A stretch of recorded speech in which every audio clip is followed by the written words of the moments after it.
Үзэгчдээ бямба гараг бүр хүргэдэг анхаар мэдээллийн хөтөлбөр эхэлж байна. Анхаарлаа хандуулъя. Эхний мэдээг хүргэе.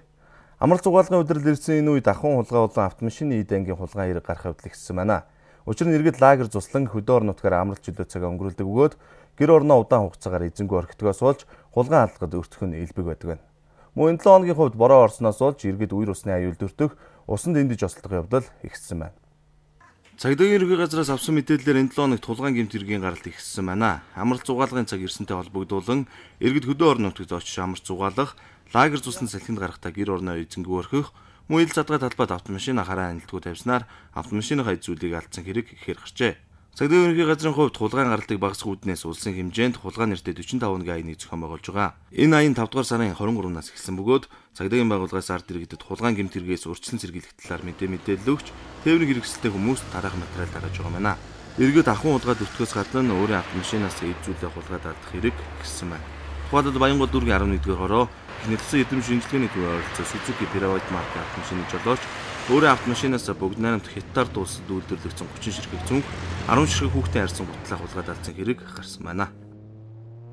За ер нь бол цагдаагийн байгууллагад бүртгэж байгаа гэмт хэргийн тухайд бол энэ хулгай болон танхаа хэрэг бол ер нь дийлэнх хэргийг бол эзэлдэг байгаа. За хулгай хэрэг гэхэд өдөртөө нэг 10-аад хэрэг, за мөн танхаа хэрэг гэсэн мэт төд дайны тооны буюу 10 орчим хэрэг бол бүртгэдэг ба. Энэ танхаа хэргийн тухайд бол иргэдэд анхааруулж хэлэх энэ танхаа хэрэг нь дийлэнх нь бол 80-90% нь бол ер нь бол шууд энэ арх согтууруулганд хэрэглэсэнтэй холбоотой орон гэртээ агсан согтуу тавих, за мөн түнчлэн энэ агсан согтуу тавихаас гадна энэ гудамж талбай болон үйлчлэгээний газар тий орж үйлчлүүлчихэд мөнгө төгрөгөө өгөөгүй, за эсвэл төлбөр тооцооноос олж маргасан тий эсвэл хоорондоо хамт арх ууж агаад би энтэйгээ зохисгүй харьцаанаас олж маргасан байдаг. Иймэрхүү тохиолдлын танхаа хэрэгүүд бол бас цагдаагийн байгууллагт аягүй их бүртгэгддэг байгаа. Мөн түнчлэн зарим тохиолдолд бол мөн хамтран арх ууж агаад тий хоорондоо маргалдах, түүний бол бас зарим үед бол хүний амнаас сохироосон хэрэгүүд бол цагдаагийн байгууллагт бол энэ 7 хоногийн тухайд бол байсангүй. Гэхдээ бол ер нь бол байдаг. Ийм тал дээр бол бас арх уухтаа тий хинтээ уух уу, яаж уух уу, бас архины хэрэглээг яаж тохируулах уу тий бас энэ тал дээр бол зайлшгүй анхаарах шаардлагатай байна. Ингэхгүйгээс болж бол амь насаараа битгий гэхэд бол эрүүл мэндээрээ хохирох иймэрхүү асуудалтай байдаг. Учираас бол энэ танхаа хэргийн тал дээр бол ер нь бас анхаарах шаардлагатай. За хулгай хэргийн тухайд гэж хэлэх юм бол энэ хулгай хэргийг бол за одоо энэ гудамж талбай олон нийтийн газар гэж байдаг тийм энэ эсвэл худалдааны төв, үйлчлэгийн төв, эсвэл нэг хүн ордог гардаг үйлчлэл олон нийтийн газар тийм энэ тал дээр энэ газрууд бол иргэд маань өөрсдөө автомашин тэргээ бол удаан цагаар эзгүй орхиж байна. Үүнээс олж машин дотроос эзүүлсээ алдаж байна. Энэ дээр юу гэж хэлэх вэ гэхээр иргэд маань өөрсдөө энэ автомашин бүхий иргэд маань энэ автомашин дотроо уур ихтэй зүйл тий босод үнэтэй зүйлс бол авч явахгүй байхыг орхихгүй байх тал дээрээс бол анхаарах шаардлагатай. Автомашинаас эд зүйлсээ алдах хэргийн гаралт багасахгүй байгаа бөгөөд ард иргэд өөрсдөө анхаарал болгоомжгүй улмаас эд зүйлсээ алдсаар байгаа юм а. Тиймээс автомашин эзэмшигч та өөрийн автомашиныг тохиолдуулж хараа хяналтаа зогсоо талбайд байршуулахыг зөвлөж байна. Энэ 7 хоногт хулгай хэрэгээс гадна иргэд усанд эндэх хослох, үерийн гамшиг дүртэх явдал ихээр гарсан байна. Тухайлбал Баянзүрх дүүргийн 11-р хорооны нутаг дэвсгэр туулгод 20-21 насны их сургуулийн төгсөх ангийн 2 эмэгтэй оюутан усан живж амнаас алджээ. Мөн Увс аймгийн 100 говь суманд 10-17 настай хүүхдүүд голын усан живж амнаас алдсан байна. За энэ 7 хоногийн тухайд 100 болж байгаатай холбогдуулан за мөн сүүлийн хэдэн өдрүүд бас энэ үер ус нилээд ахиухан орсонтой холбогдуулан энэ гол усанд унаж амнаас алдах тий ийм тохиолдол бас нийлээдгүй гарлаа. Даваа гарагт 20-21 настай төгсөх курсын 2 оюутан туулгалд тулж живж нас орсон байдалтай олдсон байгаа. За үүний дараа бол мөн бас 10 настай 17 настай хүүхдүүд бас Увс аймагт 2 хүүхэд бол нас бас мөн усанд унсан байдалтай живж нас орсон иймэрхүү тохиолдол бол өнгөрсөн 7 хоногийн тухайд бол ийм байдалтай байна. За мөн түнчлэн энэ 7 хоногийн тухайд энэ галт хэргэнд Баянгол дүүргийн 20 дугаар хорооны нутаг дэвсгэрт энэ галт хэргэнд мөрөгдөж амнаас алдсан бас нэг хүн байгаадаа тухайн хүн нь болохоор явж исэн богооны урдуур орж амнаас алдсан мөрөгдсөн байгаа. За хүчтэй мөрөгдсөний улмаас амнаас алдсан ийм тохиолдол гарсан байгаа. За мэдээж тухайн иргэн бол мэдээж энэ төв богооны зам дээр явах бол уг нь бол явах ёсгүй. За мөн богооны хоёр талаар бол мэдээж хашлахтай байгаа. Энийг бол давж явсан. Мэдээж ямар учраас Энд вагон зам руу орсон. Богоо ирсээр байтлаар түүнтэй мөргөгдсөн талаар бол мэдээж одоогийн байдлаар бол төмөр замын цагдаа хэлцээр бол хэргийн талаар бол шалгалтын байдалтай үргэлжилсэн байна. Сүүлийн жилүүдэд гарч байгаа гэмтэргүүдийн 80-90% нь арх согтруулах хундаатай холбоотой байна. Тэр дундаа гарч байгаа гэмтэргийн дийлэнхийг өсвөр насныхаа залуучууд эзэлж байна. Тиймээс нийт ард иргэдийг амралтын сезон эхэлсэн энэ үед арх согтруулах хундааг хэрэглэхгүй байх, хэрэглээ ихэд зүү зөкстөө хэрэглэж, учирч болзошгүй гэмтэргээс үржилсэн сэргийлэхийг цагдаагийн ерөнхий газраас анхааруулж байна. Энэ 7 хоногт нийслэлийн хэмжээнд усрахагаараа олон хоног үргэлжлэн орсноос үерийн далангийн бүсэд буусан айл дүрх усан давтах, гудамж талбай авт зам, орон сууцны бодвол усаар дүүрч автомашинууд үерийн усанд суугаад гарч чадахгүй байна гэсэн дуудлагууд мэдээлэл шуурхай удирдлагын төвд олноор иржээ. Тиймээс ард иргэдийг бороо орсон тохиолдолд сонор сэрэмжтэй байх, үерийн аюулаас өрчлөн сэргийлэхийг нийслэлийн онцгой байдлын газраас анхааруулж байна. Энэ 7 хоногт нийслэлийн хэмжээнд усрахаг бороо олон хоног үргэлжлэн орсон бөгөөд үүнтэй холбоотойгоор мэдээлэл шуурхай удирдлагын төвд үерийн дуудлага ихээр ирсэн байна. Дуудлагын дагуу нийслэлийн онцгой байдлын газрын албан хаагчид өндөржүүлсэн бэлэн байдал шилжин, дүүргүүдийн онцгой байдлын эцсийн албан хаагчид газар дээр нь очиж тогтсон усыг соргуулах, сэтэрсэн үерийн даланг сэргээх, үерийн ус салхиас сэргийлж шинээр далан шуудуу босох зэрэг ажлуудыг цаг алгүй зохион байгуулж хэлсэн байна. Үер устай холбоотой 30 гаруй удаагийн дуудлага нийслэлийн хэмжээнд ирсэн бөгөөд нийслэлийн онцгой байдлын газрын нийт 200 орчим албан хаагч 20 гаруй автомашин техниктэйгээр ажиллажээ.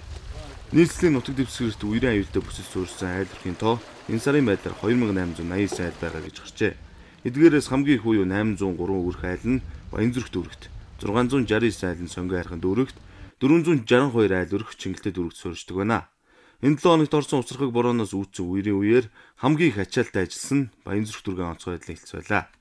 Тус дүүргийн 13 дугаар хорооны нутаг дэвсгэр Сонжин гранд зоч дуудлын хойдолд байрлах үерийн далангийн ойрчмын айл өрх жилийн жил тусан давдаг болоод хэдэн жилийнээр үүсэж байна. Энэ удаач үерийн ус хайлж айл өрх рүү орхон гэсэн дуудлага дүүргийн онцгой байдлын хэлэлцэн ирснээр Улаанбаатар хотын ерөнхий менежер Бат, нийслэлийн онцгой байдлын газрын дарга комиссар Бат Илгээр ахлуулсан 80 гаруй хүний бүрэлдэхүүнтэй албан хаагчид 8 цаг гаруй ажилласан байна. Үргэлжлэн орсон борооны улмаас Сонжин гранд дуудлын баруун талын үерийн ус зайлуулах сувг усаар дүүрч, нарны зам тулан задгаарч, 13 дугаар хорооны алтан дэвш амны орон сууцны 8 айл, дүүрсүм далангийн ус нарны зам дээгүүр даван 12 дугаар хорооны 21 айлын гэр байшинг усан давтуулсан байна.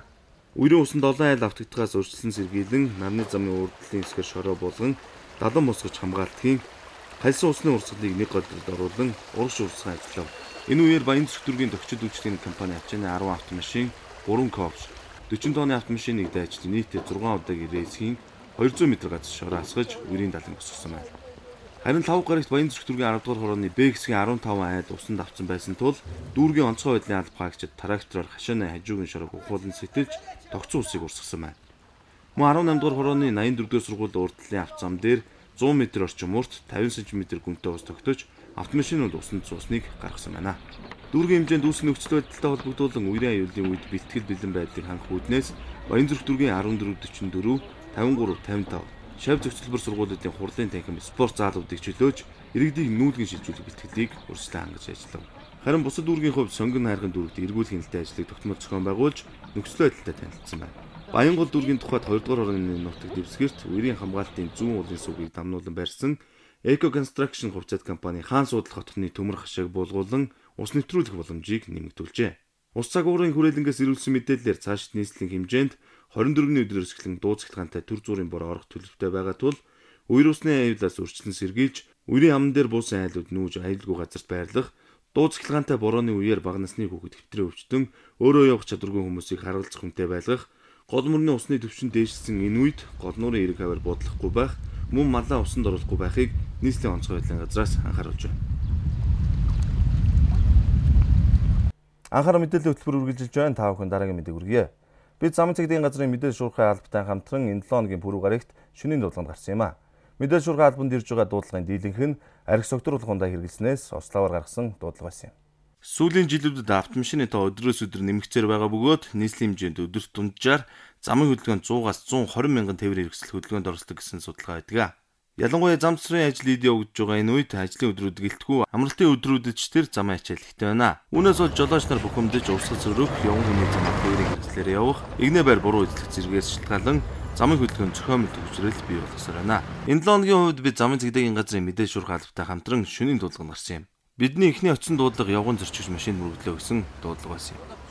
Би таксинд явжсэн. Тэгээд 17-аас нэг хүн аваад дарихын эхний буудаа орно. Тэгээ явжсэн.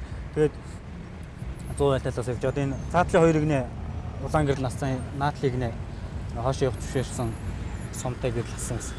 Тэгээ би эндээс явж байсан энэ хоёрыг нэ зогссон байсан чинь шууд энэ талаас хоёр хүн гүүхрээ гараад ирсэн байна.